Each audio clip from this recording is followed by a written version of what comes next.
Welcome! If you're looking to boost your Telegram group's privacy and control who joins, you're in the right place.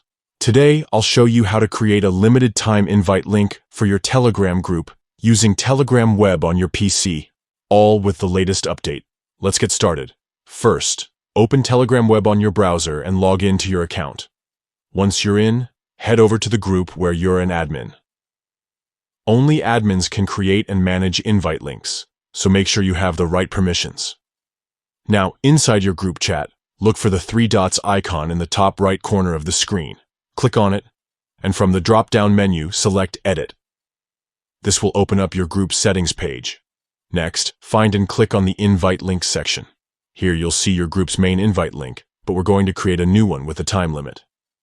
Click on Create a New Link. A new window will pop up, giving you several customization options. To set a time restriction, choose the period you want the link to remain active.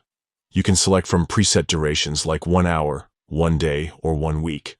If you need a custom time frame, simply enter your preferred duration. Once you've chosen the time period, double-check your settings to make sure everything looks good. When you're ready, click Create or Confirm to generate your limited-time invite link. Your new link is now ready to use. Share it with your intended audience, knowing that it will automatically expire after the set period. This feature is perfect for keeping your group secure and ensuring only the right people can join within a specific window of time. That's all it takes to create a limited-time invite link on Telegram Web. If you found this guide helpful, don't forget to share it with other group admins and keep your community safe and organized. Thanks for watching, and see you in the next tutorial.